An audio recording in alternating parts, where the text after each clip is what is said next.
आवा समय आप सर्वने अमे आवकारीए छीए। प्रार्थना संगत 81 आ प्रार्थना संगत है। प्रभु यीशु ख्रिस्तना नाम आप सर्वने आवकारीए छे अने सलाम पाठवीए छे। प्रभुनु वचन सांभळवुं, तेनी स्तुति, आराधना ने प्रशंसा करवी ए खूब ज जरूरी है।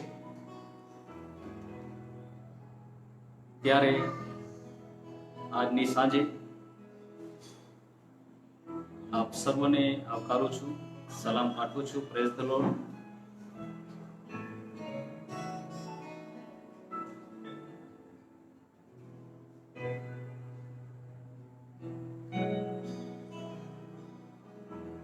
કેટલાક ભાઈઓ બહેનો જોડાઈ રહ્યા છે ત્યારે આપણે ગીત ગાઈને ઈશ્વરની મહિમા કરીશું, તેની સ્તુતિ પ્રશંસા કરીશું। એક ગીત ગાઈશું મારી સાથે ગાયકના ભાઈઓ છે, તેઓ ગાશે અને ગીતના શબ્દ આ પ્રમાણે છે। ઈસુનું ઘેટું હું લીલા ઘાસમાં તે ચારે છે, તે શાંત પાણીની પાસે મારી તરસ મટાડે છે।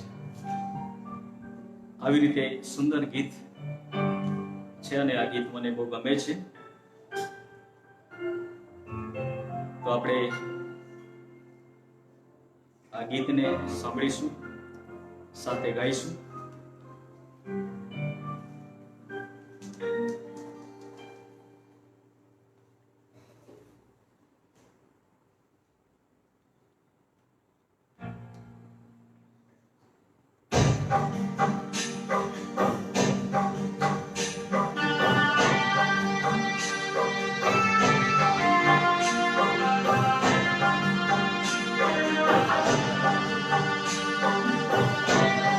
તમે બેઠા હોય તો ત્યાં તાળી વગાડીને ગાઈ શકો છો।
પ્રભુની સ્તુતિ કરીએ કેમ કે ઈશ્વર આપણને ખરેખર લીલા ઘાસમાં ચારે છે, એ અદ્ભુત બાબત છે।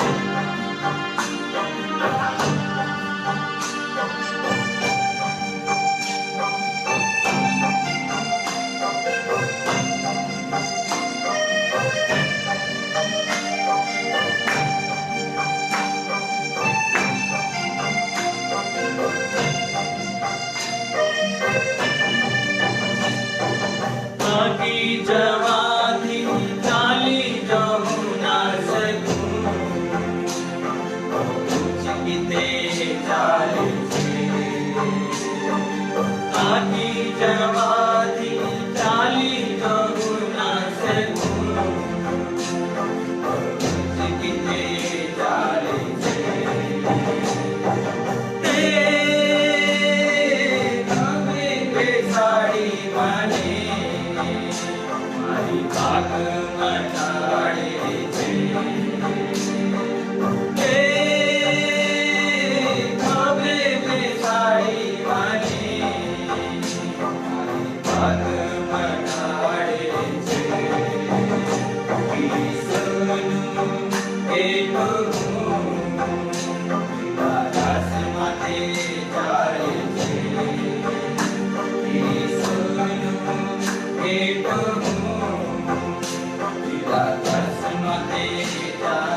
ઝાડીમાં ખોવાયેલ જો હું રહું, શોધવા તે આવે છે. જંગલ ઝાડીમાં ખોવાયેલ જો હું રહું, શોધવા તે આવે છે. તે મને સાચવવા માટે પાડામાં રાખે છે. તે મને સાચવવા માટે પાડામાં રાખે છે. ઈશ્વરનું એનું આકાશમાં તે જાય છે. ઈશ્વરનું એનું આકાશમાં તે જાય છે.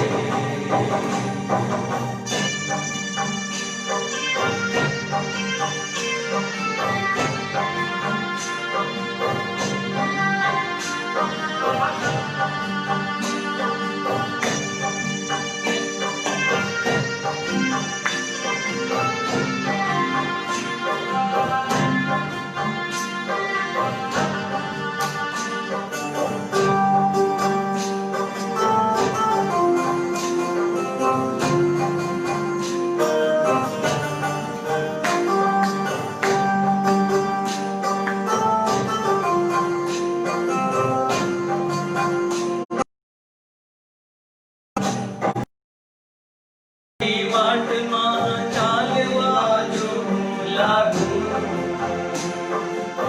જવાનું આવે છે.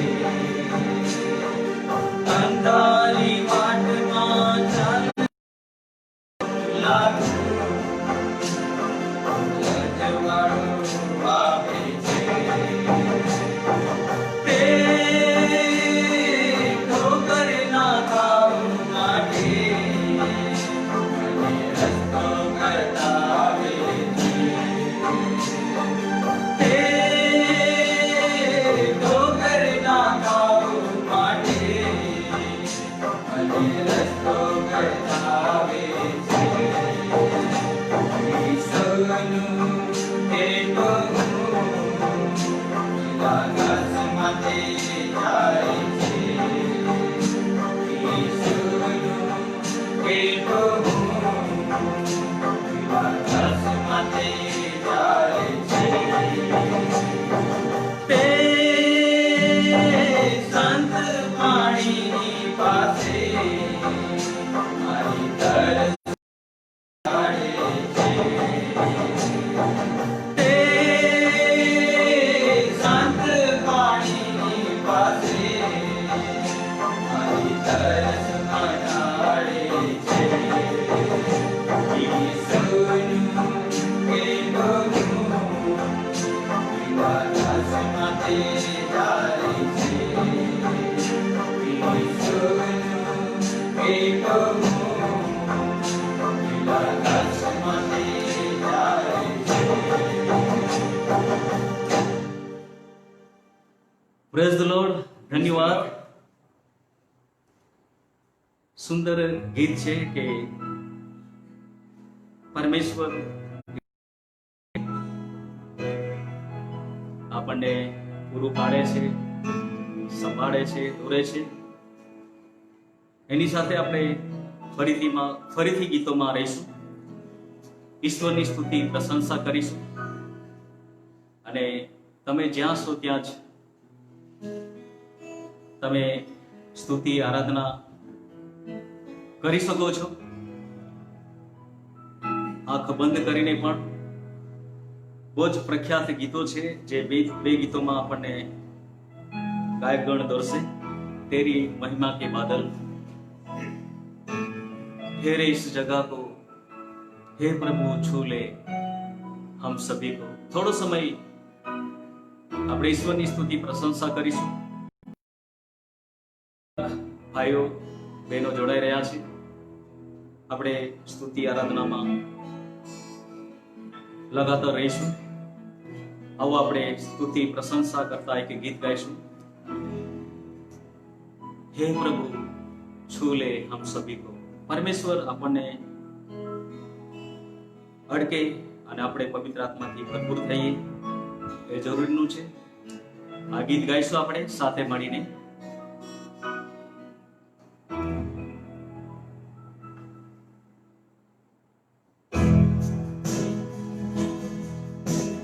Thank you Jesus, hallelujah। આપણે ઈશ્વર વગર કશું કરી શકતા નથી। ઈશ્વરને પ્રાર્થનાની જરૂર છે। પરમેશ્વર તેના આત્માથી આપણને ભરપૂર કરે, સામર્થ્ય આપે, જેના માટે પ્રાર્થનાની જરૂર છે। Thank you Jesus, hallelujah.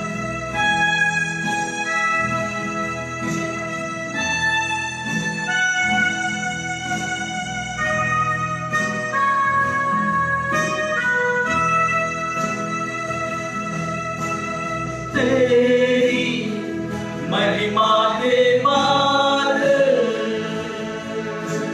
तेरे इस जगह को, तेरी महिमा के बाद तेरे इस जगह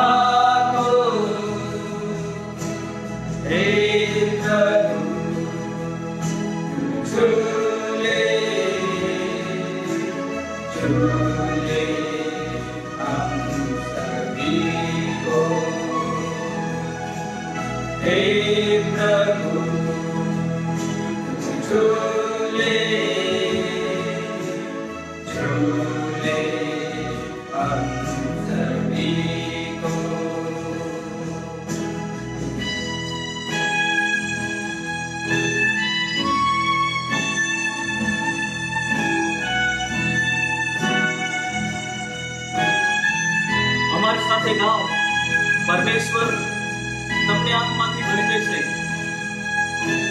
આશીષથી ભરી દેશે। જો તમારા ઘરમાં સારું વાતાવરણ છે તો તમે આરાધનામાં અમારી સાથે જોડાઓ, પરમેશ્વર તમને પુષ્કળ આશીષ કરશે। Thank you Jesus.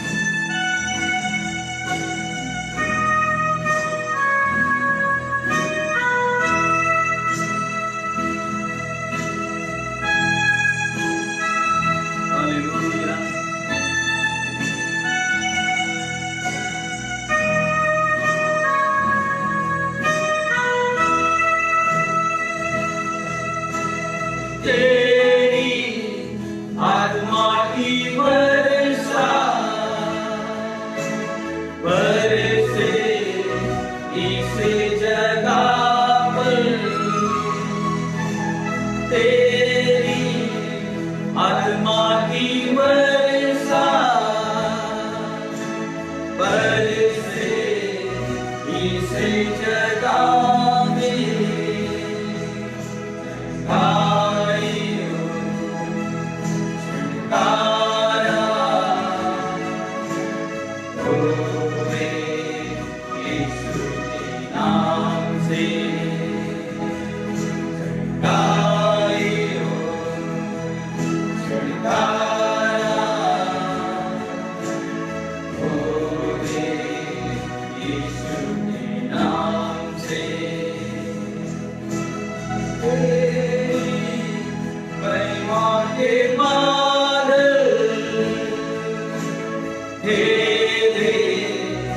इस जगह को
વચનમાં જોઈએ તે પહેલા ગીત રૂપી પ્રાર્થના ગાઈશું।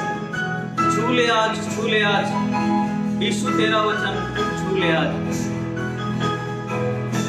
प्रार्थना સાથે ગાઈશું।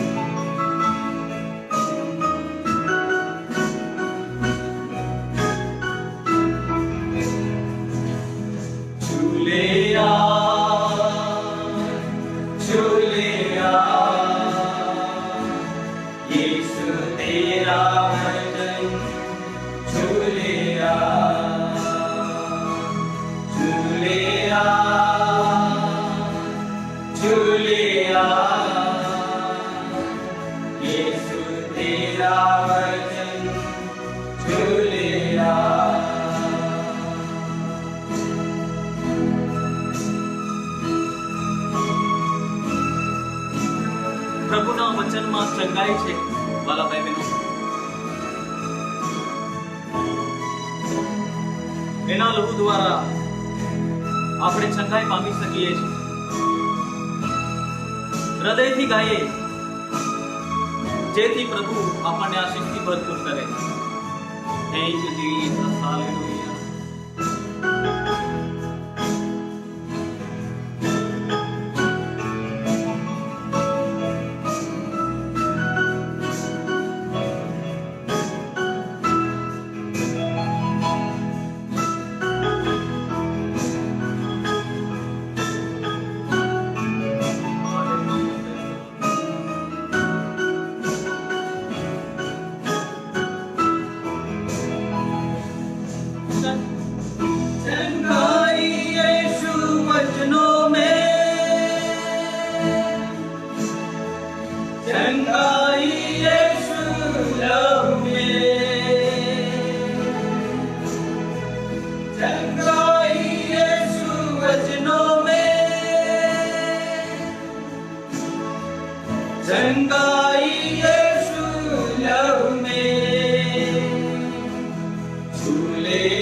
ઈસુનું નામ એટલું પરાક્રમી નામ છે કે એ નામમાં ચમત્કારો આપણે જોઈએ છીએ। એ નામમાં આશીષો પામીએ છીએ। એના શબ્દમાં પરાક્રમ છે કે જે આપણે આકાશ અને પૃથ્વીમાં નિહાળી શકીએ છીએ કે ઈશ્વર જે કહે છે તે થાય છે।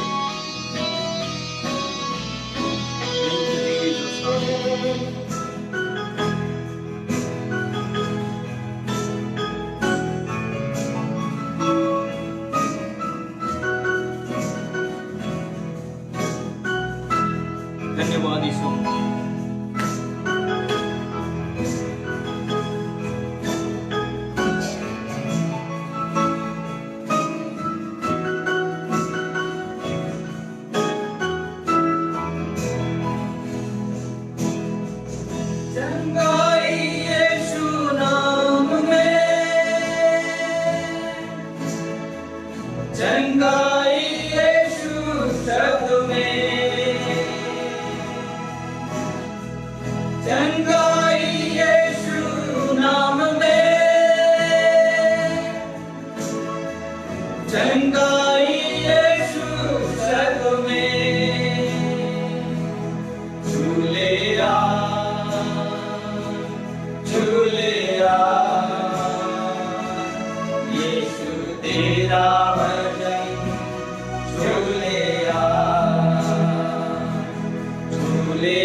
પ્રભુના વચનમાં સામર્થ્ય છે. અને જે આજે આપણે વચન સાંભળીશું એ સામર્થ્ય આપણે ચોક્કસ જોઈ શકીશું, કેમ કે એના શબ્દમાં સામર્થ્ય છે, એના લોહીમાં સામર્થ્ય છે. ઈશ્વરની સ્તુતિ પ્રશંસા કરીએ, ગીત ગાઈને ઈશ્વરને મહિમા આપીએ.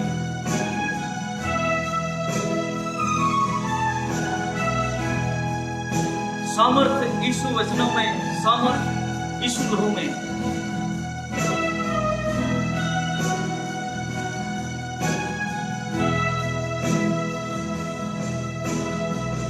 सामर्थ यीशु वचनों में, सामर्थ यीशु लहू में, सामर्थ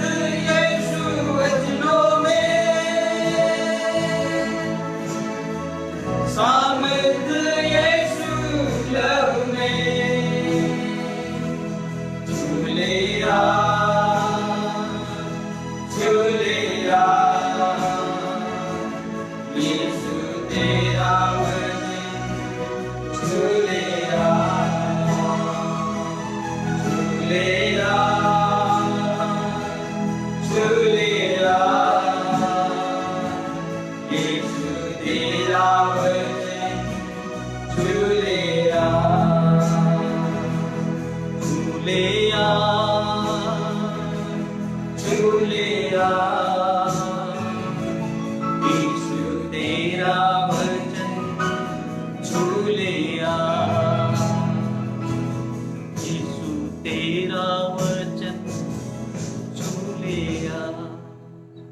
આવો આપણે થોડો સમય પ્રાર્થનામાં રહીએ,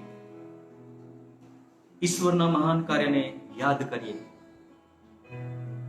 કેમ કે પરમેશ્વર આપણા પર દિન પ્રતિદિન ઉપકારો કરે છે અને અસંખ્ય ઉપકારો પરમેશ્વરે કર્યા છે.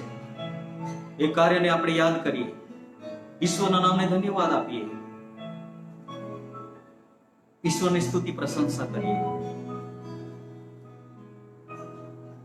એ મહાન ઈશ્વર, સ્તુતિ, આરાધના અને પ્રશંસાને યોગ્ય ઈશ્વર, આજે સાંજે અમે તમારા નામને ધન્યવાદ આપીએ છીએ. આ 81મી પ્રાર્થના સંગત પ્રેયર હમ દ્વારા પ્રભુ જે આયોજિત કરવામાં આવી છે, આ મીટિંગમાં પ્રભુ તમે અમને સમય આપ્યો છે, એના માટે આભાર માનીએ છીએ. તમારી સ્તુતિ પ્રશંસા કરીએ છીએ. પ્રભુ, આ લોકડાઉનમાં અમારે ભેગા મળવાનું અશક્ય છે, પરંતુ પ્રભુ અમે આવી રીતે ઓનલાઈનમાં જોડાયા છે, ત્યારે પ્રભુ તમારી કૃપા અમારા પર બની છે, એના માટે આભાર માનીએ છીએ. દિન પ્રતિદિન તું અમને સંભાળે છે, ચલાવે છે, દોરે છે. પ્રભુ, એ મહાન કાર્યને માટે અમે તમારો આભાર માનીએ છીએ. પ્રભુ, ખરેખર તું અમને પ્રેમ કરે છે, અમને સંભાળે છે. આ મહામારીના સમયમાં પ્રભુ તું અમને બચાવે છે. એ અદ્ભુત બાબત છે. ત્યારે અમે તમારી સ્તુતિ પ્રશંસા કરીએ છીએ, તમારો આભાર માનીએ છીએ. પ્રભુ, આ સમયે અમે વિશેષ કરીને તમારા વચનો સાંભળવા જઈ રહ્યા છે, ત્યારે પણ તમારી કૃપા આવવા દો. પ્રત્યેક વ્યક્તિ જે તમારું વચન સાંભળશે એ પ્રભુ પુષ્કળ આશીષ પામે, એના માટે પ્રાર્થના કરીએ છીએ. કેમ કે પરમેશ્વર પિતા, તમારા વચનમાં સામર્થ્ય છે, તમારા વચનમાં પરાક્રમ છે, અને એ વચન પ્રભુ અત્યારે અમે સાંભળવા જઈ રહ્યા છે. ત્યારે પ્રભુ તમારી કૃપા અમારા પર રહેવા દો. હા ઈશ્વર, જેટલા જે વચનો સાંભળશે એ દરેક વ્યક્તિ આશીષથી ભરપૂર થાય. મને પણ પ્રભુ તમે તમારી કૃપાથી ભરી દો, તમારા આત્માથી ભરી દો. પ્રભુ, હું કશું જ નથી, તું મહાન ઈશ્વર છે. તું જ પ્રભુ ચલાવનાર, તું દોરનાર છે. પ્રભુ, તમારું વચન પ્રગટ કરવા માટે પણ મને સામર્થ્ય આપ, પવિત્ર આત્માની દોરવણી આપ, જેથી પ્રભુ તમારો મહિમા કરી શકીએ અને માત્ર તમારું જ નામ ઊંચું થાય માટે કૃપા કરો. અમે સગડા તમારા હાથમાં સોંપાઈ જઈએ છીએ. પ્રભુ, આજની સંગતને તમે પુષ્કળ આશીષ કરો. પ્રાર્થના ઈસુ પ્રભુના નામમાં માંગીએ છીએ. આમેન. બોલો આમેન.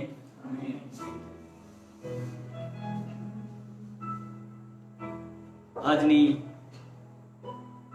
81મી પ્રાર્થના સંગતમાં આપ સર્વને આવકારું છું અને સલામ પાઠવું છું.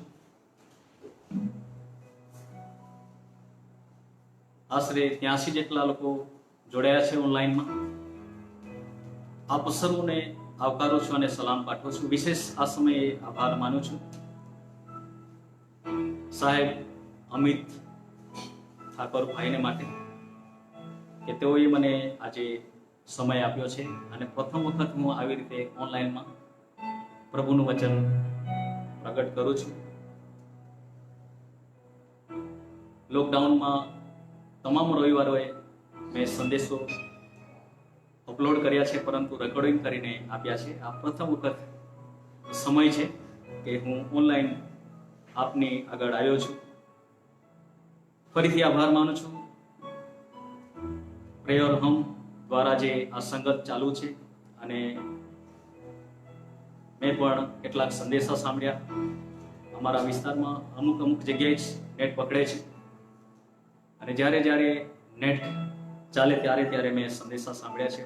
ખૂબ જ આ સંગત આશીર્વાદિત થઈ રહી છે અને આજે પણ આશીર્વાદિત થશે એ પ્રાર્થના સાથે હું તમારી આગળ આવ્યો છું.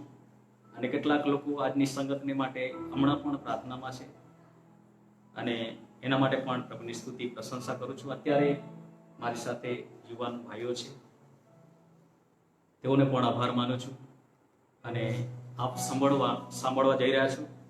આપ સર્વને પણ આભાર માનું છું કે ઈશ્વરનું વચન તમે અત્યારે સાંભળી રહ્યા છો. તો આ સમયે પ્રભુનું વચનમાં આપણે જઈશું. ગીતશાસ્ત્ર તેનો 23 અધ્યાય આપણે વાંચન કરીશું અને મારી સાથે સાહેબ બ્રિજેશભાઈ છે, તે વાંચન કરશે. આપણે સાંભળીશું. ગીતશાસ્ત્ર 23 અધ્યાય, પૂરો અધ્યાય આપણે વાંચીશું. યહોવા મારો પાળક છે, તેથી મને કશી ખોટ પડશે નહીં.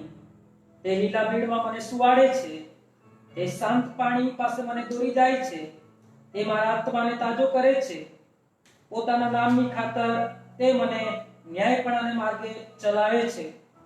જો કે મરણની છાયાની ખીણમાં હું ચાલું, તો એ હું કંઈ પણ ગુંડાઈથી બીસ નહીં, કેમ કે તું મારી સાથે છે. તારી લાકડી તથા તારી છડી મને દિલાસો દે છે. મારા શત્રુઓને દેખતા તું મારી વાસ્તે બાણ તૈયાર કરે છે. તે મારા માથા પર તેલ ચોળ્યું છે. મારો પ્યાલો ઉભરાઈ જાય છે. નિશ્ચય મારી જિંદગીના સર્વ દિવસ પર્યંત ભલાઈ તથા દયા મારી સાથે આવશે અને હું સદાકાળ સુધી યહોવાના ઘરમાં રહીશ. પ્રભુ વાંચેલા વચનને આશીષ કરો. બોલો આમેન. પ્રભુનું વચન આપણે વારંવાર વાંચીએ છીએ અને આ ગીતશાસ્ત્ર 23 અધ્યાય ઘણા લોકોનું મોઢે હોય છે. પરમેશ્વર આપણો ઘેટા બાળક છે અને આપણા માટે શું શું કરે છે એ આ અધ્યાયમાં આપણે જોઈ શકીએ છીએ. અને આ અધ્યાય સૌથી લોકોને ગમે છે, કેમ કે ઈશ્વર બાળક તરીકે તમારી મારી સંભાળ લઈ રહ્યો છે. હાલેલુયા. અને ખરેખર આ અધ્યાય મને પણ પુષ્કળ ગમે છે. આજનો વિષય, સંદેશાનો વિષય એ છે ઘેટા બાળક અને ઘેટાની ફરજ. આ વિષય સંબંધી હું તમારી આગળ પ્રભુનું વચન લાવવા માંગુ છું. અલગ અલગ પ્રભુના વચન હું તમને બતાવીશ અને જણાવીશ કે જે વચનો મારા માટે પણ પુષ્કળ શિખામણ આપે છે અને તમારા માટે પણ આજે શિખામણ આપશે. અને જે અજાયબ શિક્ષણ આપણે પામીને જીવનમાં આધ્યાત્મિક રીતે ઉન્નતિ પામીએ છીએ. અને એ વચનો હું આપની આગળ લાવવા માંગુ છું. આપ થોડો સમય સાંભળશો અને અત્યારે અડધો કલાક છે અને અડધો કલાકમાં હું પૂરું કરવા માટે પૂરેપૂરી કોશિશ કરીશ. તો આપણે જોઈએ છે અલગ અલગ ક્ષેત્રમાં અલગ અલગ વ્યક્તિની જે કામગીરી કરે છે તેઓની ફરજ હોય છે. ફરજ એને કહેવાય છે કે જે કર્યા વગર છૂટકો જ નથી. દાખલા તરીકે કોઈ પોલીસ કર્મી છે અને કોઈક 4 રસ્તા પર એને ડ્યુટી આપી છે. દાખલા તરીકે 8 થી 8, તો 12 કલાક દરમિયાન એ ફરજ બજાવે છે. એ ફરજ એને બજાવવી જ પડે છે.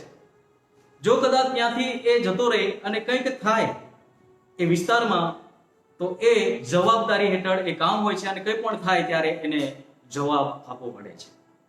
બાઇબલમાં પણ એ જ રીતે ઘેટા પાળક અને ઘેટાની ફરજ છે. આ ગીતશાસ્ત્રમાં આપણે વાંચ્યું ત્યાં ઘેટા પાળક તો ઈશ્વર છે. અને યહાનની લખેલી સુવાર્તામાં ત્યાં 10મા અધ્યાય ને 11મી કલમમાં એ પણ લખ્યું છે કે મુખ્ય ઘેટા પાળક તો પ્રભુ ઈસુ છે. પણ એ જવાબદારી આજે પ્રભુના શિષ્યને પણ સોંપવામાં આવી છે, પાસ્ટરને પણ સોંપવામાં આવી છે. એ પણ હું તમને બતાવીશ. અને મુખ્ય ઘેટા પાળક તો પ્રભુ ઈસુ છે એ વચન બતાવે છે. વાંચીએ આપણે 11 અધ્યાય 10મા અધ્યાય અને 11 કલમ. યહાનની લખેલી સુવાર્તા 10મો અધ્યાય અને 11 કલમ. હું ઉત્તમ ઘેટા પાળક છું. ઉત્તમ ઘેટા પાળક ઘેટાને સારું પોતાનો જીવ આપે છે. બસ અહીંયા લખ્યું છે કે હું ઉત્તમ ઘેટા પાળક છું. પ્રભુ ઈસુ ખ્રિસ્ત ઘેટા પાળક છે અને તે ઘેટાને દોરે છે, ચલાવે છે, પૂરું પાડે છે, સગળા આશીષો તે આપે છે. પ્રભુ ઈસુ ખ્રિસ્ત આ પૃથ્વી પર હતા ત્યારે આ વાક્ય તેણે કહ્યું.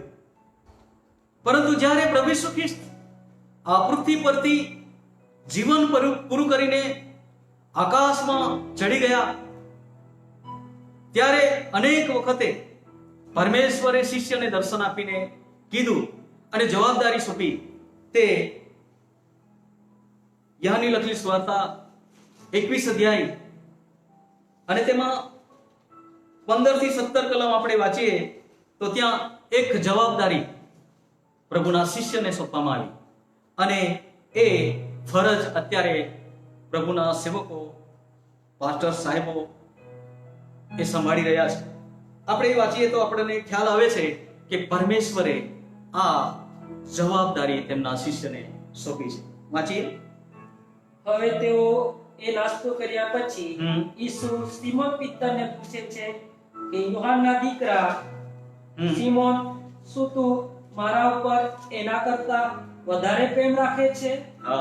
તે તેને કહે છે કે હા પ્રભુ, તું જાણે છે કે હું તારા પર હેત રાખું છું. તે તેને કહે છે કે તું મારા હલવાનોને પાડ. તે ફરીથી બીજી વાર તેને પૂછે છે કે યોહાનના દીકરા સિમોન, શું તું મારા પર પ્રેમ રાખે છે? તે તેને કહે છે કે હા પ્રભુ, તું જાણે છે કે હું તારા પર હેત રાખું છું. તે તેને કહે છે કે મારા ઘેટાને સાચવ. તે ત્રીજી વાર તેને કહે છે કે યોહાનના દીકરા સિમોન, શું તું મારા પર હેત રાખે છે? પિત્તર દિલગીર થયો, કારણ કે તેણે ત્રીજી વાર તેને પૂછ્યું હતું કે શું તું મારા પર હેત રાખે છે. તેણે તેને કહ્યું કે પ્રભુ, તું સગળું જાણે છે, હું તારા પર હેત રાખું છું, એ તું જાણે છે. ઈસુ તને કહે છે કે મારા ઘેટાને પાળ. બસ. પ્રભુ ઈસુ ખ્રિસ્ત પ્રભુના શિષ્ય પિત્તરને 3 વખત સવાલ પૂછે છે અને તેનો તે જ સવાલ હતો.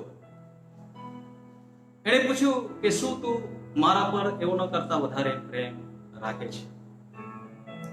વાલા ભાઈ બહેનો, આ 3 વખત પ્રશ્ન પૂછ્યો અને તેમાં જ્યારે શિષ્યએ કીધું કે હું તારા પર હેત રાખું છું, પ્રેમ રાખું છું એમ કીધું, ત્યારે 2 વખત તેમણે કીધું કે પેલી વખત એવું કીધું કે હલવાનને પાડ, અને છેલ્લી વખત કીધું કે મારા ઘેટાને પાડ. 2 વખત પાડ. એક બાબત તમને મને બહુ સારી રીતે ખબર છે કે આ પૃથ્વી પર અત્યારે જે પ્રભુ પર વિશ્વાસ કરે છે એ ઘેટા છે, અને જે કોઈ પ્રભુની સેવા કરે છે, પાસ્ટરો, આગેવાન છે, એ ઘેટા બાળક છે. પ્રભુ ઈસુ ખ્રિસ્ત મુખ્ય ઘેટા બાળક છે. પરંતુ જ્યારે પ્રભુ ઈસુ ખ્રિસ્ત આ પૃથ્વી પરથી જીવન પૂરું કરીને ગયા, અને ત્યારે એણે વારંવાર શિષ્યને દર્શન આપીને કીધું, તે બાબત અહીંયા વર્ણવવામાં આવી છે. પિત્તરને પૂછ્યું કે તું મારા પર પ્રેમ રાખે છે? તો એનો જવાબ હતો કે હું તને પ્રેમ રાખું છું. તો પ્રભુએ તેમને 2 વાર કીધું કે મારા હલવાનને પાડ, મારા ઘેટાને પાડ. તો અહીંયા ફરજ આવે છે કે જે કોઈક પાસ્ટર છે, જે કોઈક આગેવાન છે, જે કોઈક પ્રભુનો સેવક છે, એ ઘેટાની કાળજી લે. અને એ બાળકોની જવાબદારીમાં આવે છે. બાળક સાહેબ આપણે કહીએ છીએ, એની ફરજમાં આવે છે. પ્રભુ ઈસુ ખ્રિસ્તે એ ફરજ તેમના શિષ્યને આપી, તેમના સેવકોને આપી, અને એ બાબત આપણે અહીંયા જોઈ શકીએ છીએ. અહીંયા બાળકની ફરજ એ છે કે ઘેટાને પાળવું, એને પોષણ પૂરું પાડવું, અને એ જવાબદારી, એ ફરજ પૂરી પાડવા માટે પ્રભુએ પિત્તરને કહ્યું. આજે જેટલા બી પ્રભુના સેવકો છે, એ લોકોને પ્રભુનું વચન ફરજ પાડે છે કે એના ઘેટાને પાડે, એના ઘેટાને ખોરાક પૂરો પાડે, પોષણ પૂરું પાડે, અને એ ફરજ પૂરી પાડવા માટે પ્રભુએ જવાબદારી આપી છે. વાલાભાઈ બહેનો, હું પાસ્ટર છું.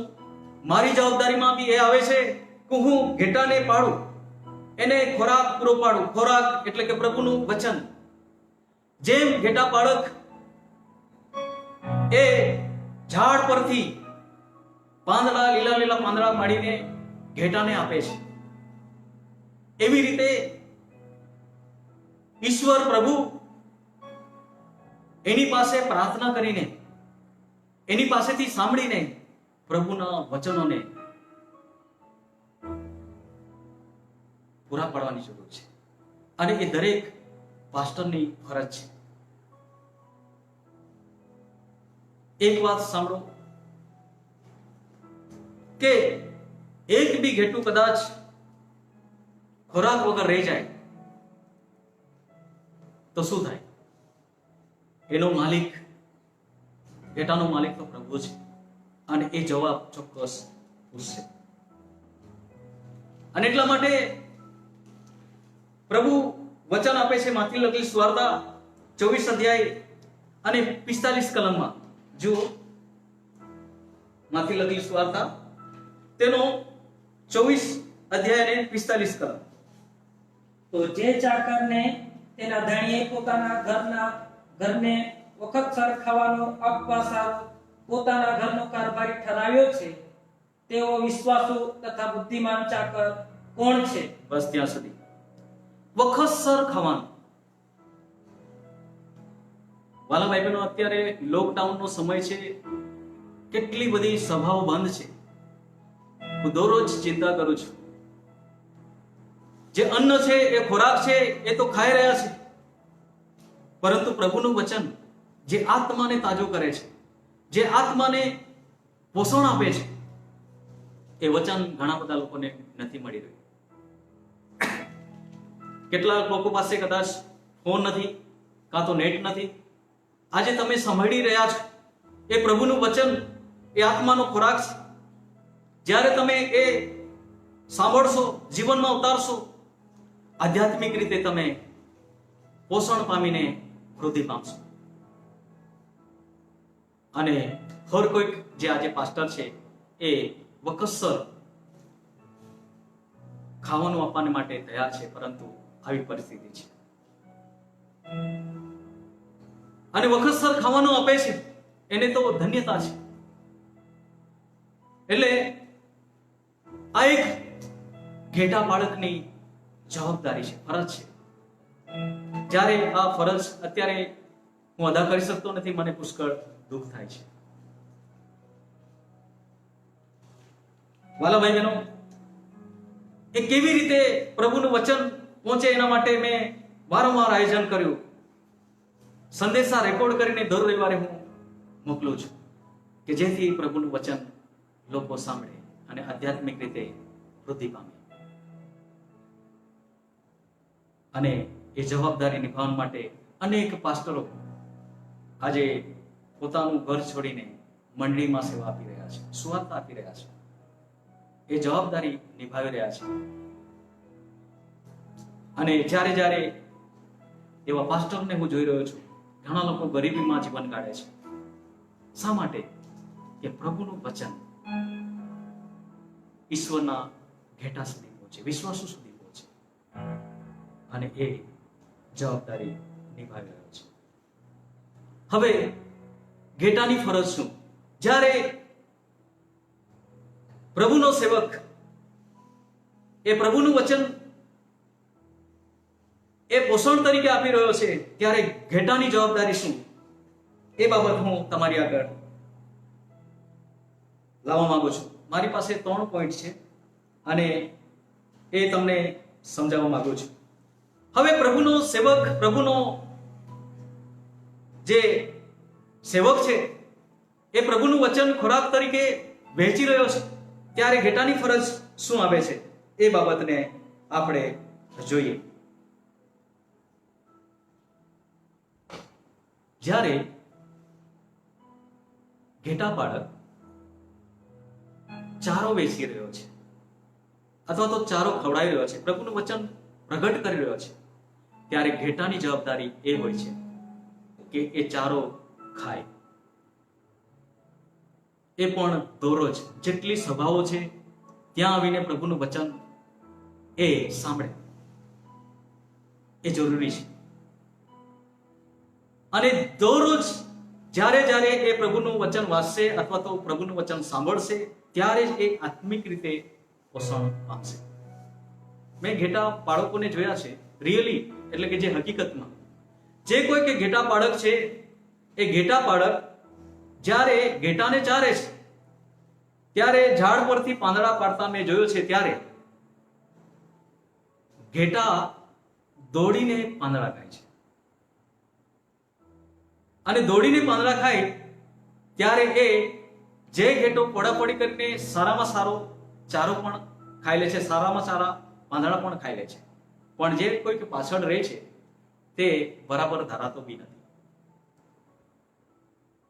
એક વાત સમજો વાલા ભાઈ બહેનો, કે જ્યારે પ્રભુનું વચન પ્રગટ થઈ રહ્યું છે તો હકીકતમાં જેવી રીતે ઘેટા બાળક પાસે જઈને જે ચારો નાખે છે એ વહેલા જઈને ખાય છે, એવી રીતે જેમ ઘેટા પડાપડી કરે છે, એવી રીતે આજના જમાનામાં પ્રભુના લોકો પણ દોડી આવવું જોઈએ,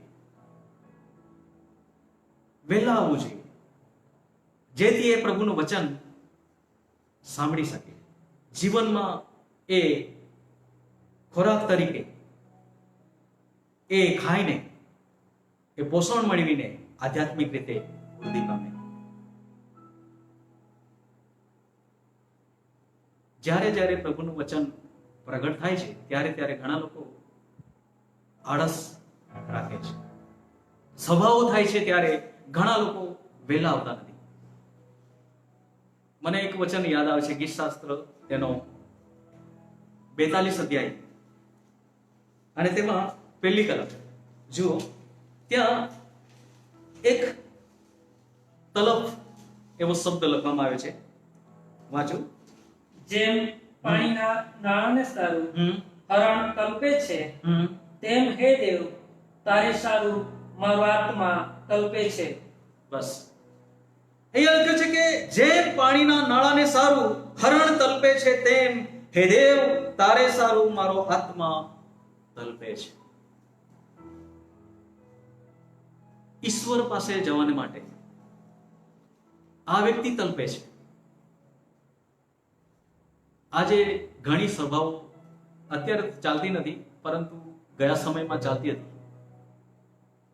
હતી ત્યારે કેટલાક ઘેટાઓ બહુ ધીરે આવે, કલાક મોડા આવે, પછી શું કહે કે ક્યારે છોડશે. જરાક 5 મિનિટ મોડું થાય તો શું કહે છે? મોડું છોડ્યા છે. અહીંયા જવાને માટે તાલાવેલી. વાલા ભાઈ બહેનો, હું પ્રભુનો આભાર માનું છું કે મારી સાથે એક મિત્ર છે શમશાનભાઈ. તમે એને ઓળખો છો, લાયસન્સ તેજબ શમશાનભાઈ. એ મારો ભાઈ છે, મિત્ર છે. અમે પાસ્ટરો નહીં હતા ત્યારથી માત્ર અમે ગીતો ગાતા હતા. કોઈ નહીં આવે તે પહેલા જઈને બેસતા હતા. એક જ ગીત અમને ગાવા માટે મળતું હતું અને આજ દિન સુધી હંમેશા કોશિશ કરું છું કે સભા પહેલા જઈને હું બેસું. કેમ કે એના માટે તરસ, ભૂખ હોવી જોઈએ. ત્યારે આપણે પોષણ મેળવી શકીએ છીએ. આજે ચારો જે છે એ ચારો તો ઘેટા પાળક પ્રાર્થના સાથે આપે છે, પરંતુ ઘણા લોકો એ વચનને ખાવા માટે, એ વચનને ગ્રહણ કરવા માટે અહીંયા જેમ પ્રભુનો સેવક કહે છે તેમ કરતા નથી. લખે છે કે જેમ પાણીના નાળાને સારું હરણ તલપે છે, તેમ હે દેવ તારે સારું મારો આત્મા તલપે છે. આજે ઘણા લોકોને બીજી તલપ લાગી ગઈ છે. સવારના ઉઠીને બીજી જગ્યાએ જઈ રહ્યા છે. વાલા ભાઈ બહેનો, એટલી જ તલપ એની પાસે જવાને માટે, એના વચન સાંભળવા માટે એ ઘેટાની ફરજ છે. જો ઘેટું ખાતું નથી તો એ પોષણ મેળવી શકતું નથી, એ આધ્યાત્મિક રીતે વૃદ્ધિ પામી શકતો નથી.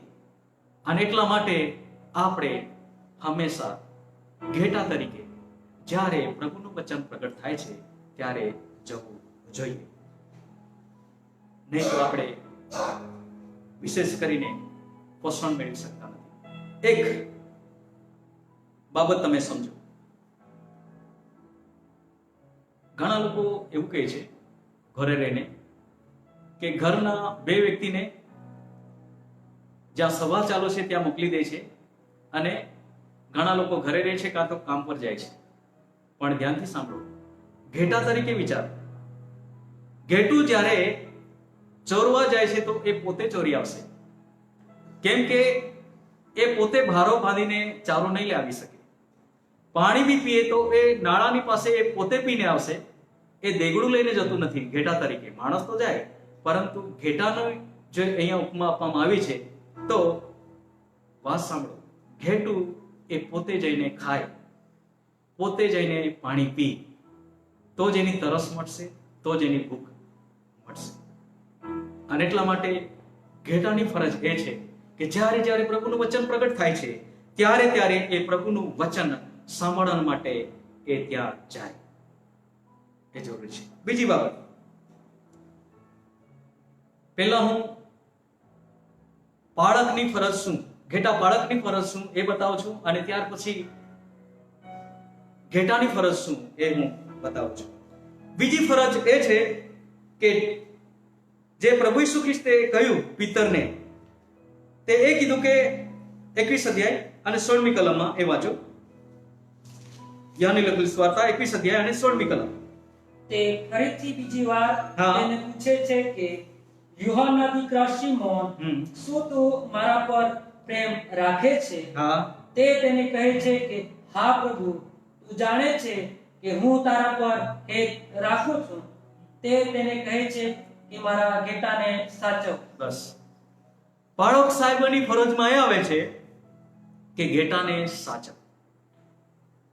એક પણ ઘેટું ખવાય નહીં, એક પણ ઘેટું ચોરાય નહીં. અને એના માટે પ્રભુ પિત્તર, પ્રભુ ઈસુનો શિષ્યો તેને જવાબદારી આપે છે, તેને ફરજ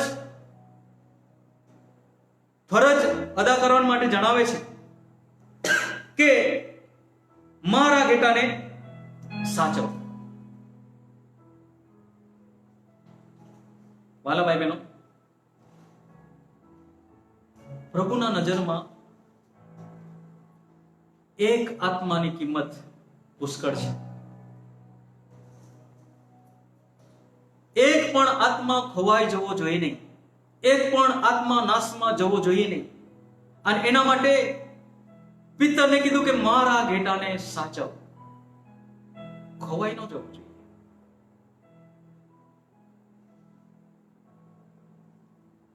એટલે ઘણા લોકો, આજની પરિસ્થિતિ એવી છે, પ્રભુ પર વિશ્વાસ કરીને ઘણા લોકો વિશ્વાસમાંથી પડી ગયા છે, ખોવાયેલા છે. ખોવાયેલા ઘેટાને શોધી કાઢવા અને ફરીથી પાછા વાડામાં લાવવા, સાચવી રાખવા એ જરૂરી છે. બાળક સાહેબો, માફ કરજો, મારી જવાબદારીમાં પણ એ જ છે. હરેક બાળક સાહેબની જવાબદારી એ છે કે એક પણ વ્યક્તિ નાશમાં જવો જોઈએ નહીં. અને એના માટે પ્રાર્થના જરૂરી છે. હું સારો છું એવું કહેવા નથી માંગતો, પરંતુ હું આજે ચાપાવાડી મંડળીમાં સેવા કરું છું. મારી પાસે એવી લિસ્ટ છે, જે છે એના માટે તો પ્રાર્થના કરું છું, પરંતુ જે અત્યારે વિશ્વાસમાંથી પડી ગયા છે, વ્યસનોમાં છે, એ લોકોનું એક એક નું નામ દઈને હું પ્રાર્થના કરું છું. કેમ કે એ પણ પ્રભુ ઈસુના લોકો છે.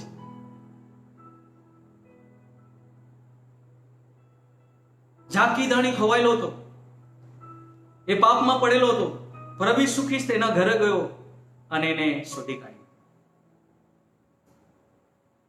ઘણી બધી વખતે અમારા જેવા બાળક સાહેબો કઈ નહીં, મીટિંગમાં નહીં આવે તો ચાલશે એવું નહીં, પરંતુ એના જે ઘણા લોકો ખવાયેલા છે એવા લોકોને માટે પણ પ્રભુ ઈસુ ખ્રિસ્તે ભય મેળવ્યો છે. અને એટલા માટે પ્રભુ ઈસુ કીધું પિતરને કે મારા ઘેટાને સાચવ, એને કોઈ ચોરી ન જાય, અથવા તો એને જૂઠું શિક્ષણ ન મળે, એના માટે કીધું છે કે સાચવ. ખોવાઈ ના જાય એના માટે કીધું છે કે સાચવ. ઘણી બધી વખત દેવનું વચન, એનો અર્થ હોય અલગ અને અર્થ બીજો નીકળીને ઘણા લોકો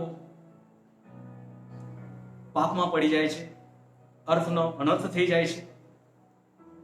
અને પ્રભુનું વચન ગલત રીતે સમજીને ઘણા બધા લોકો બીજી રીતે જીવન જીવે છે. અને એના માટે સાચવવાની જરૂર છે દરેક બાળક સાહેબોને. અને જ્યારે એને પ્રભુનું વચન બરાબર નથી મળતું, અથવા તો એને બરાબર સાચવવામાં નથી આવતું, તો શું થાય છે? મને અનુભવ છે. એક વખત હું એક બકરાને બચ્ચાને જોયું, તો એ નાનું બચ્ચું હતું. બધા બકરા, મોટા મોટા બકરા ખેતરમાં ચરવા ગયા અને નાના બચ્ચાને ઘરે, ગામડાની વાત છે, મારા ગામની વાત છે, ઘરે હતું એ નાનું બચ્ચું. અને એ નાના બચ્ચાને કયો ચારો ખાવાનો તે ખબર નથી. એ આમ તેમ કરતું હતું. અને એ સમયમાં એ બચ્ચાએ એક વાડમાં, નજીક વાડ હતી, ત્યાં એક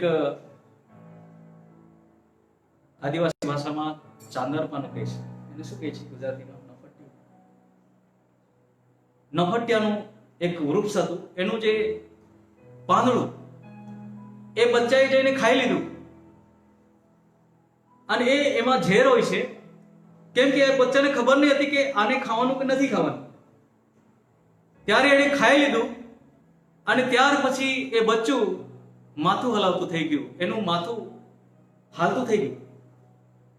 કેમ કે એનામાં જે કંઈક ઝેર છે એના લીધે એ બચ્ચું જે ખોરાક ખાવાનું નથી, જે પાંદડા ખાવાનું નથી, એ ખાઈ લીધું.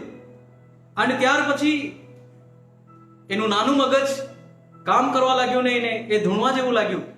થોડુંક મોટું થયું અને એનું માથું કાયમ આમ આમ હાલ્યા કરે અને એનો વિકાસ પણ થયો નહીં અને થોડા સમય પછી એ બચ્ચું મરી ગયું. હું તમને ટૂંકમાં એટલું કહેવા માંગુ છું,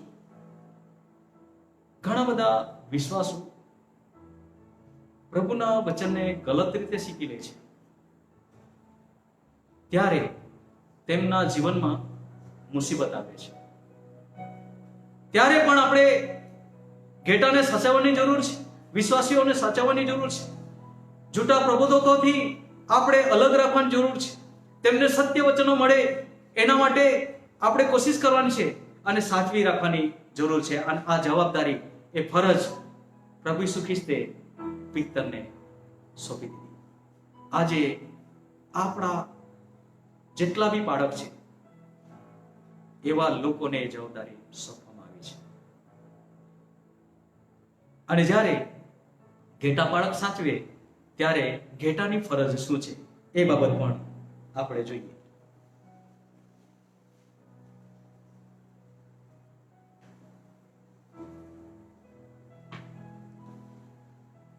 ધ્યાન રાખો,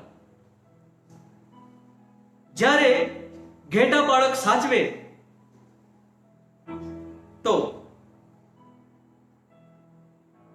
ઘેટાએ જેમ વાડામાં એ ઘેટા બાળક રાખે છે તો વાડામાં રહેવું જોઈએ.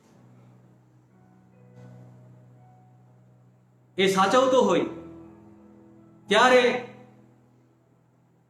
એ વાડામાં લાવતો હોય ત્યારે વાડામાં રહેવું જોઈએ, નહીં તો ખવાઈ જવાની સંભાવના છે. આજે જેટલા બી બાળક સાહેબો છે, એટલા લોકો જે દેવના આત્માથી દોરાય છે, એવા લોકો દરેક વ્યક્તિ ઘેટાને સાચવવાની કોશિશ કરે છે. અને સાચવવા માટે ઘરે ઘરે જઈને પ્રભુનું વચન પ્રગટ કરે છે. નથી આવતો તો તેને જણાવે છે કે ભાઈ ચાલ, આ રવિવારે કેમ નહીં આવ્યો, આવતા રવિવારે આવજે. આ મીટિંગમાં કેમ નહીં આવ્યો? શા માટે? કે ખવાઈ ન જાય.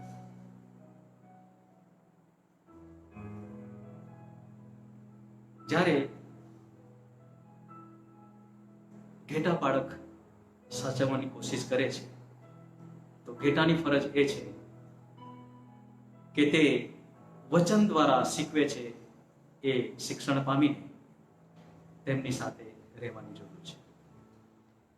એ સાચવે છે છતાં પણ એ માનતો નથી, અથવા તો એ સાચવે છે તે પ્રમાણે એ દોરાતો નથી, તો ચોક્કસ એના જીવનમાં નુકસાન થશે. અને ઘેટા તરીકે આપણે વિચારીએ તો એ જંગલ ઝાડીમાં ખોવાઈ જશે.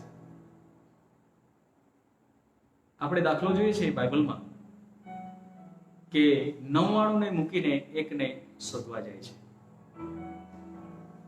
એ એક શા માટે ખોવાય? કાં તો એ પાછળ રહી જતું હતું, કાં તો એ ઘેટા બાળકનું માનતું નહોતું. પણ વાલા ભાઈ બહેનો, જેટલા પણ ઘેટાઓ છે એટલા લોકોને જ્યારે બાળક સાહેબો, જે ઘેટા બાળક છે એ સાચવે છે, ત્યારે એ દોરે તેવી રીતે ચાલવું જોઈએ. ઘેટા તરીકે જ્યારે એ ઘેટાથી, ટોળાથી અલગ થશે, એ ખોવાઈ જશે.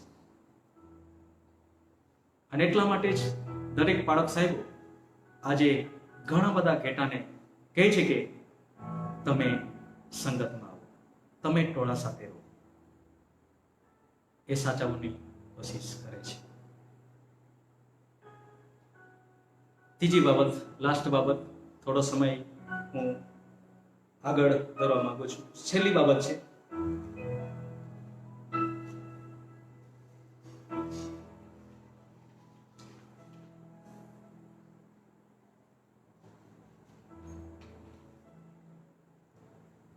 ત્રીજી બાબત એ છે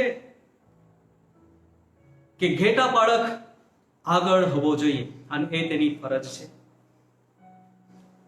ટૂંકમાં હું બતાવીશ. યહાની લખેલી સુવાર્તા 10મો અધ્યાય અને 4થી કલમ વાંચીએ. જ્યારે તે પોતાના સર્વ ઘેટાને બહાર કાઢે છે ત્યારે તે તેઓની પાછળ ચાલે છે અને ઘેટા તેની પાછળ પાછળ ચાલે છે, કેમ કે તેઓ તેનો શ્રાપ ઓળખે છે. બસ ત્યાં સુધી. અહીંયા ઘેટા બાળક આગળ ચાલે છે, એ એની ફરજમાં આવે છે. એનો મતલબ એ કે પ્રભુનું વચન એ પહેલા પાલન કરે છે, પ્રભુને પહેલા અનુસરે છે. એની સાથે એક વચન વાંચી લો, કરંથીનો પહેલો પત્ર 11 અધ્યાયની પહેલી કલમ. જેમ હું ખ્રિસ્તને અનુસરનારો છું, તેમ તમે મને અનુસરનારા થાઓ. બસ અહીંયા ઘેટા બાળક આગળ ચાલે છે અને ઘેટા તેની પાછળ પાછળ ચાલે છે. ઘેટા બાળક આગળ ચાલે એટલે કે પ્રભુનું વચન પહેલા એ પાલન કરે, અને ઘેટાની ફરજ એ છે કે તેની પાછળ પાછળ ચાલે. કરંથીઓને પત્ર લખીને પાઉલ પ્રેરિત એ જ કહે છે, પ્રભુનો સેવક તરીકે એ જ કહે છે. એક સત્ય ઘટના કહી દઉં છું. ઘણી બધી વખત બાળક સાહેબો પોતે પ્રભુને અનુસરતા નથી અને લોકોને કહે છે કે તમે અનુસરો. એક સત્ય દાખલો કહેવા માંગુ છું, માફ કરજો બાળક સાહેબો, એ બાળક સાહેબની વાત છે એટલે ઘણી બધી વખત ખોટું લાગે. એક બાળક સાહેબ વિશે મેં સાંભળ્યું અને સત્ય ઘટના છે. એ બાળક સાહેબ રવિવારે જઈને સંદેશાઓ આપતો હતો, ચોરી વિશે સંદેશ, કે ચોરી ન કરો. 10 આજ્ઞામાંનું એક વચન છે અને ચોરી સંબંધી એ વચન પ્રગટ કરી રહ્યો હતો અને એની પત્ની એ સંદેશ સાંભળી રહી હતી. પણ શનિવારે એવું બન્યું હતું કે સાંજે, ગામડાની વાત છે, જૂના જમાનાની વાત છે, આજથી લગભગ 30 વર્ષ પહેલાની વાત છે. તો શનિવારે સાંજે એવું બન્યું કે ફળિયામાંનો એક મરઘો ચરતો ચરતો પાસ્ટરના ઘર બાજુ આવ્યો. તો પાસ્ટરે એવું કીધું કે ભાઈ એને ચારો નાખ અને ઘરમાં આવે તો એને પકડીને ટપલા નીચે મૂકી રાખ, કેમ કે આવતીકાલે રવિવાર છે. એ ટપલાને ઢાંકીને સવારે એ ભક્તિ સભા કરવા માટે ગયા.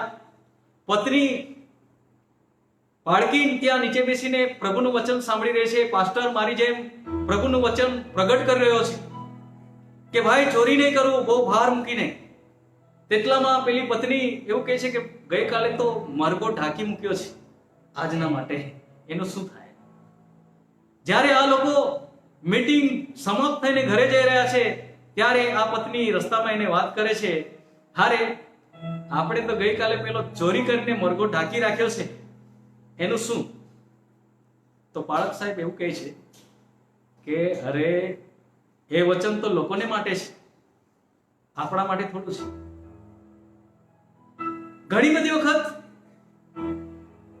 વચન પ્રગટ કરનારા લોકો પોતાના જીવનમાં વચન હોતું નથી એટલે કે વચન પ્રમાણે જીવન જીવતા નથી, પરંતુ બીજાને શીખવે છે. અહીંયા લખ્યું છે કે ઘેટા બાળક, જેમ હું ખ્રિસ્તને અનુસરનારો છું, તેમ તમે મને અનુસરનારા થાઓ. બસ અહીંયા પ્રભુનો સેવક કહે છે કે જેમ હું ખ્રિસ્તને અનુસરનારો છું તેમ તમે મને અનુસરનારા થાઓ. બાળક સાહેબની ફરજમાં એ આવે છે કે પહેલા પ્રભુનું વચન આપણે પાલન કરીએ તો આપણે બીજાને શીખવી શકીએ છીએ.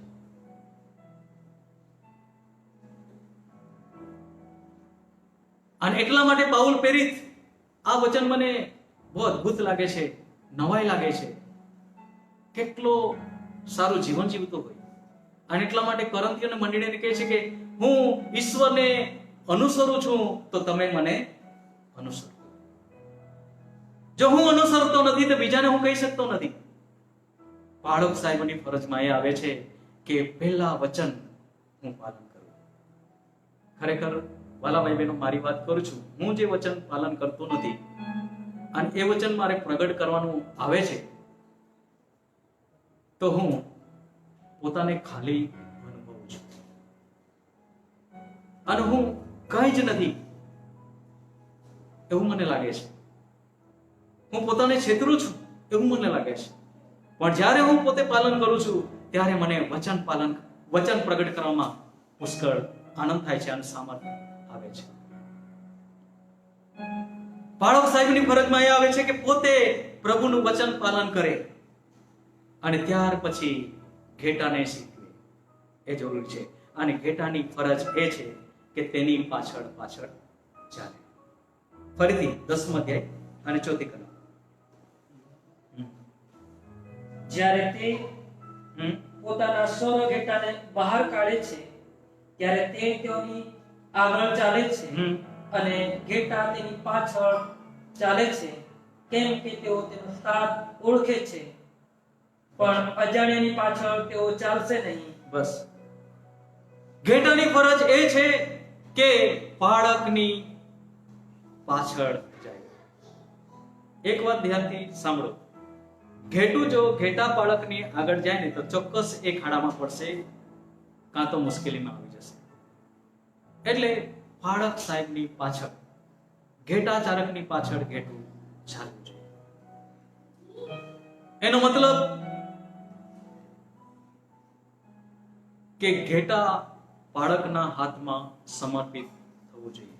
જો દેવના આત્માથી દોરાય છે બાળક સાહેબ, તો વિશ્વાસુ ભાઈ બહેનો, હું તમને કહેવા માંગુ છું કે એ બાળક સાહેબના હાથમાં તમે એની પાછળ ચાલો.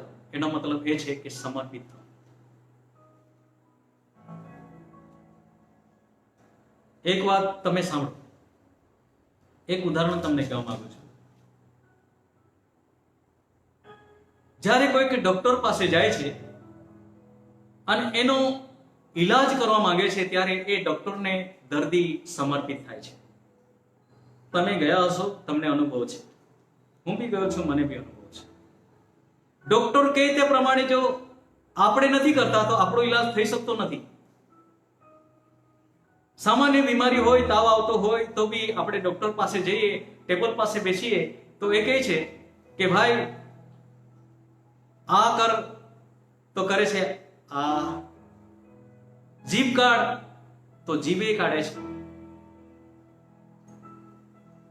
એટલું નહીં, પરંતુ એને કહે છે કે ભાઈ આંખ મોટી કર, તો મોટી બી કરે છે. એને કહે છે કે જીભ બહાર કાઢ, તો જીભે કાઢે છે. અને એવું કરવા જો ના પાડે તો ડોક્ટર કહેશે કે ભાઈ તારી જરૂર નથી, તારો ઈલાજ થશે નહીં. જ્યારે બીમાર વ્યક્તિ એ ડોક્ટર પાસે જઈને સમર્પિત થાય છે તો એનો ઈલાજ થાય છે. બીજી વાત, શિક્ષક પાસે બાળકો જાય છે અને બાળકો શિક્ષકના હાથમાં સમર્પિત થતા નથી તો એ યોગ્ય શિક્ષણ પામી શકતો નથી. બરાબર છે સાહેબ?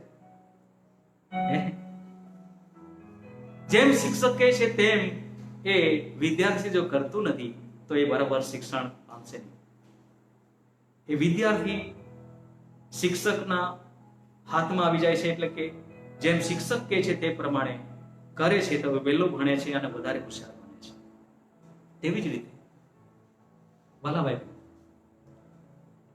જો દેવના આત્માથી બાળક સાહેબો દોરાય છે અને એ દેવના આત્માથી દોરનાર વ્યક્તિનું હર કોઈક વિશ્વાસી લોકો માને છે તો ચોક્કસ એ આત્મિક રીતે વૃદ્ધિ પામશે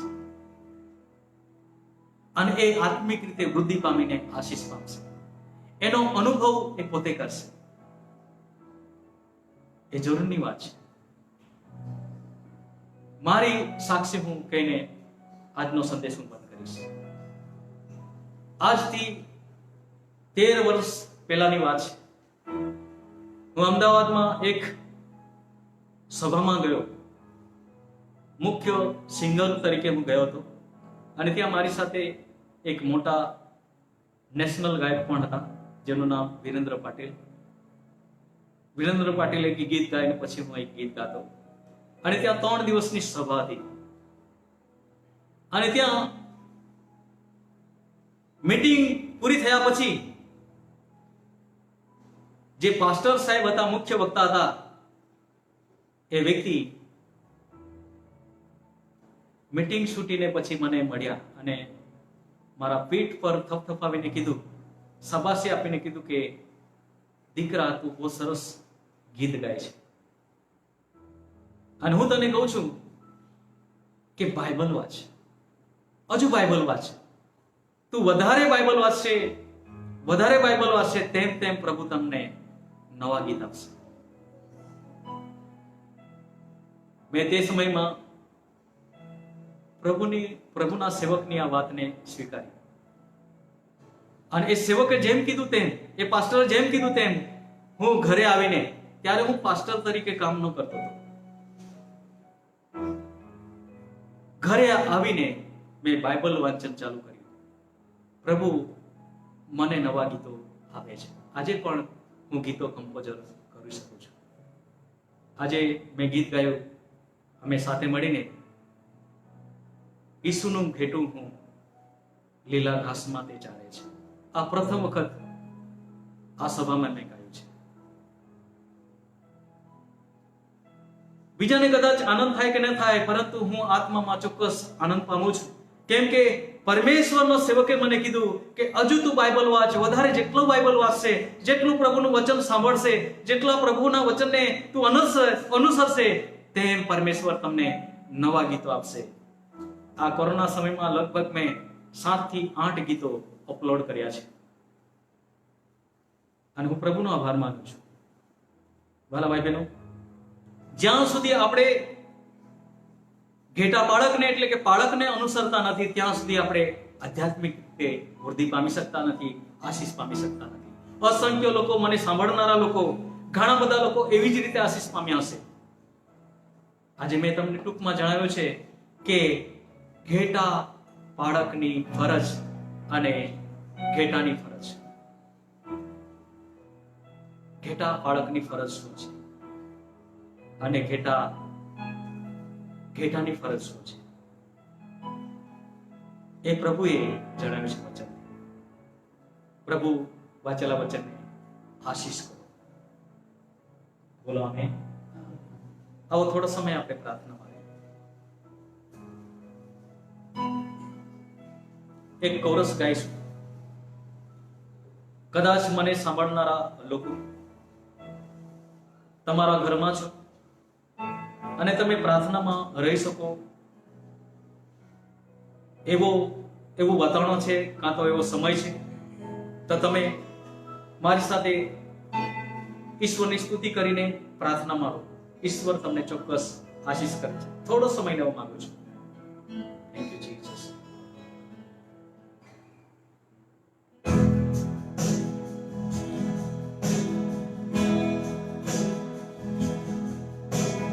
યોગ્ય કેવલ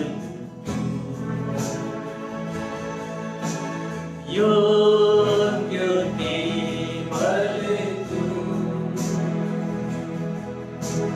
યોગ્ય કેવલ તુની પ્રભુ મેરે પ્રભુ યીશુ.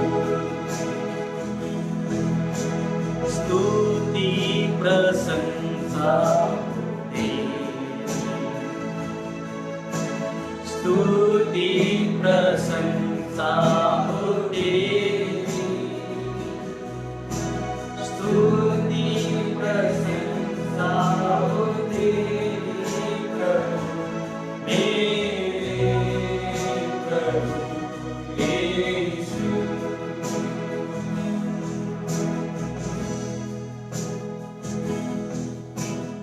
હે મહાન ઈશ્વર, સ્તુતિ, આરાધના અને પ્રશંસાને યોગ્ય ઈશ્વર, હું તમારા નામને ધન્યવાદ આપું છું. પ્રભુ, તમારા વચન કે જે અમને પ્રભુ શિક્ષણ આપે છે, તમારું વચન કે જે પ્રભુ અમારી ખામી બતાવે છે, તમારું વચન કે જે પ્રભુ સત્યના માર્ગમાં ચલાવે છે, એ વચન પ્રભુ મારા માટે અને સાંભળનારા દરેક લોકો માટે છે. પ્રભુ, આજના વચન પ્રમાણે અમને ફરજ બજાવવા માટે તમે કૃપા પૂરી પાડો. ઘેટા બાળક તરીકે અને ઘેટા તરીકે અમારી ફરજ શું છે પ્રભુ, એ બાબત અમે સમજીને આગળ વધીએ માટે કૃપા કરો. ઈશ્વર, જેટલા પણ પ્રભુ આજે વચન સાંભળ્યા છે એવા દરેક લોકો આશીષ પામે. એટલું નહીં, પરંતુ પ્રભુ તેઓના જીવનમાં કોઈક સંકટ હોય, મુશ્કેલી હોય, બીમારી હોય, ઈસુ પ્રભુના નામમાં પ્રભુ તેઓને ચંગાઈ આપો, તેઓને આશીષ કરો, આધ્યાત્મિક રીતે વૃદ્ધિ પમાડો. હા પ્રભુ, તું પ્રાર્થના સાંભળનાર ઈશ્વર છે. ફરીથી હું આભાર માનું છું પ્રભુ, આ પ્રેયર હોમને માટે, એ ગ્રુપને માટે કે જે આયોજકો છે તેઓએ મને સમય આપ્યો. પ્રભુ, તેમના જીવનને તમે પુષ્કળ આશીષ કરો. હે ઈશ્વર, જેટલા લોકોએ આ વચન સાંભળ્યા છે તેઓને આશીષ કરો, અને પ્રભુ જીવનમાં ઉન્નતિ પામે એના માટે પ્રાર્થના છે. આધ્યાત્મિક આર્થિક આશીષો પામે, વૃદ્ધિ પામે એમ તમે થવા દેજો. પ્રભુ, હું તમારો આભાર માનું છું કે મને તમે ઉપયોગ કર્યો છે, અને પ્રભુ લોકો મારા દ્વારા આશીષ પામ્યા છે કે પ્રભુ તમે વચન પ્રગટ કરવા માટે કૃપા આપી. સ્તુતિ પ્રશંસા કરું છું. દરેકને તમે પુષ્કળ આશીષ કરો. પ્રાર્થના ઈસુ પ્રભુના નામમાં માંગુ છું. આમીન. ઓ આકાશમાં અમારા બાપ, તમારું નામ પવિત્ર મનાવો, તમારું રાજ્ય આવો, જેમ આકાશમાં તેમ પૃથ્વી પર તમારી ઈચ્છા પૂરી થાય. દિવસની અમારી રોટલી આજે અમને આપો, જેમ અમે અમારું ઋણ માફ કર્યા છે તેમ તો અમારું ઋણ માફ કર. અમને પરીક્ષામાં ન લાવ, પણ બુરાઈથી અમારું છૂટકો કર. કેમ કે રાજ્ય તથા પરાક્રમ તથા મહિમા સર્વકાળ સુધી તમારા છે. આમેન. હાલેલુયા. Thank you. થોડો વધારે સમય ગયો, હું માફી ચાહું છું. પ્રભુ તમને આશીષ કરે, એ જ મારી હંમેશા પ્રાર્થના રહેશે. અને આ સમયે આપ સર્વને ફરીથી ઈસુ પ્રભુના નામમાં સલામ પાઠવું છું. Praise the lord. Thank you.